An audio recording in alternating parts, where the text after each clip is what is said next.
ശ്രീമദ് ഭഗവത്ഗീത ധ്യാനം.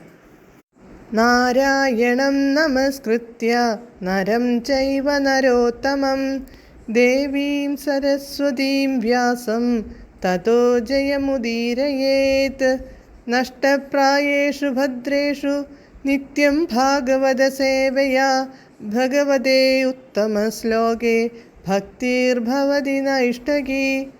മൂകം കരോതി വാചാലം പങ്കും ലംഘയതേ ഗിരിം യത്കൃപാതമഹം വന്ദേ പരമാനന്ദമാധവം. ശ്രീഗുരും ദീനതാരിണം ശ്രീചൈതന്യമീശ്വരം. ഓം അജ്ഞാനതിമിരാന്ധസ്യ ജ്ഞാനാഞ്ജനശലാകയാ ചക്ഷുരുന്മീലിതം യേന തസ്മൈ ശ്രീഗുരവേ നമഃ. നമഃ. ഓം വിഷ്ണുപാദായ കൃഷ്ണപ്രേഷ്ഠായ ഭൂതലേ ശ്രീമദേ ഭക്തിവേദാന്ത സ്വാമിന്നിധി നാമിനേ. നമസ്തേ സാരസ്വതേ ദേവേ ഗൗരവാണി പ്രചാരിണേ നിർവിശേഷ ശൂന്യവാദി പാശ്ചാത്യദേശതാരിണേ. ജയ ശ്രീകൃഷ്ണ ചൈതന്യ പ്രഭു നിത്യാനന്ദ ശ്രീ അദ്വൈത ഗദാധര ശ്രീവാസാദി ഗൗരഭക്തവൃന്ദ.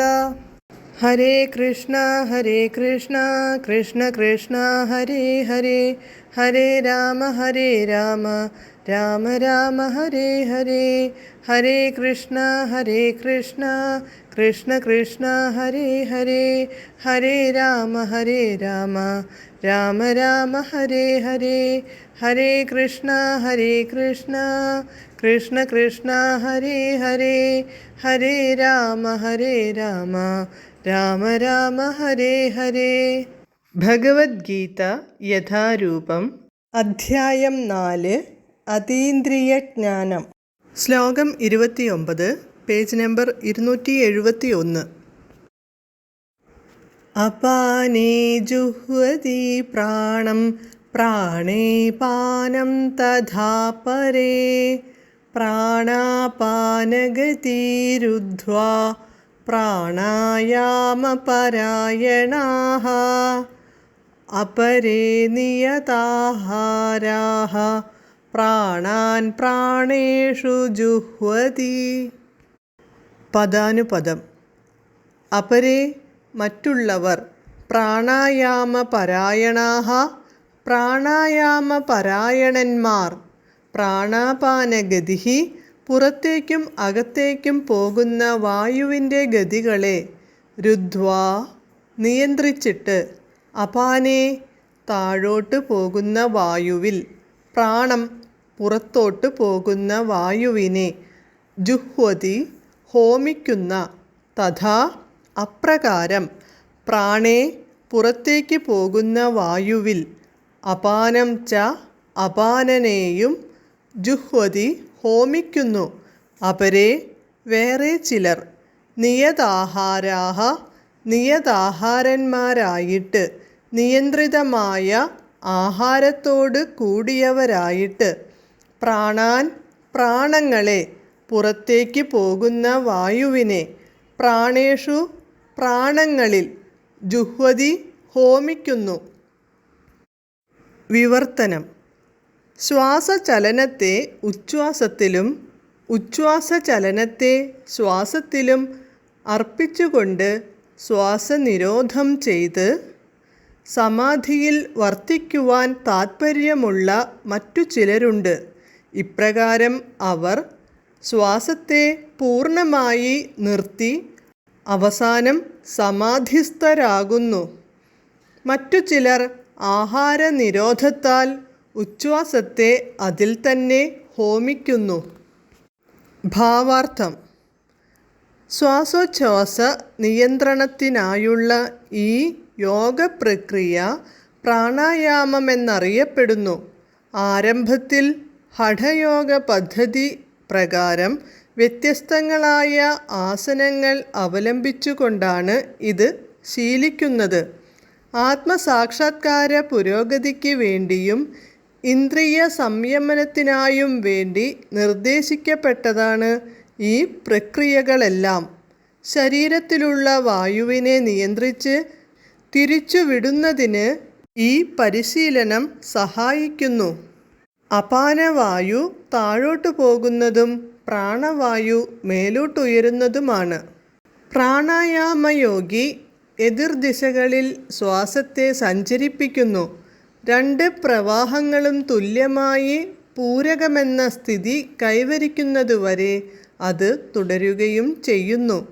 ഉച്ഛ്വാസം ശ്വാസത്തിൽ അർപ്പിതമാകുമ്പോൾ രേചകമെന്നും വായുപ്രവാഹങ്ങൾ രണ്ടും സ്തംഭിക്കുമ്പോൾ കുംഭകയോഗമെന്നും പറയുന്നു. ഈ കുംഭകയോഗം പരിശീലിച്ചിട്ട് ആത്മസാക്ഷാത്കാര പൂർണ്ണതയ്ക്കായി ജീവിത ദൈർഘ്യം കൂട്ടാൻ സാധിക്കും. ബുദ്ധിമാനായ ഒരു യോഗി അടുത്ത ജന്മത്തിനു കാത്തിരിക്കാതെ ഈ ജന്മത്തിൽ തന്നെ പൂർണ്ണത കൈവരിക്കുവാൻ ആഗ്രഹിക്കുന്നു. കുംഭകയോഗ പരിശീലനം കൊണ്ട് യോഗി തൻ്റെ ജീവിതത്തിൻ്റെ ദൈർഘ്യം അനേകം വർഷങ്ങളായി വർദ്ധിപ്പിക്കുന്നു. കൃഷ്ണാവബോധം വന്ന ഒരാൾക്കാകട്ടെ എപ്പോഴും അതീന്ദ്രിയമായ ഭഗവത് സേവനത്തിൽ മുഴുകിയിരിക്കയാൽ സ്വാഭാവികമായി തന്നെ ഇന്ദ്രിയ നിയന്ത്രണം സാധിക്കുന്നു. എല്ലായ്പ്പോഴും കൃഷ്ണൻ്റെ സേവനത്തിൽ ഏർപ്പെട്ടിരിക്കുന്ന അയാളുടെ ഇന്ദ്രിയങ്ങൾക്ക് മറ്റു കർമ്മങ്ങളിൽ ചെന്നുപെടാനാവില്ല. അതുകൊണ്ട് ജീവിതാവസാനത്തിൽ കൃഷ്ണൻ്റെ അതീന്ദ്രിയ തലത്തിൽ സ്വാഭാവികമായും അയാൾ എത്തിച്ചേരും. ആ നിലയ്ക്ക് തൻ്റെ ഇഹലോക ജീവിതം ദീർഘിപ്പിക്കാൻ ആ ഭക്തൻ ശ്രമിക്കുകയുമില്ല. ഭഗവത്ഗീതയിൽ 14:26 പറയുന്നതു പ്രകാരം അയാൾ ഉടനെ തന്നെ മുക്തിപദത്തിലേക്കുയർത്തപ്പെടുന്നു.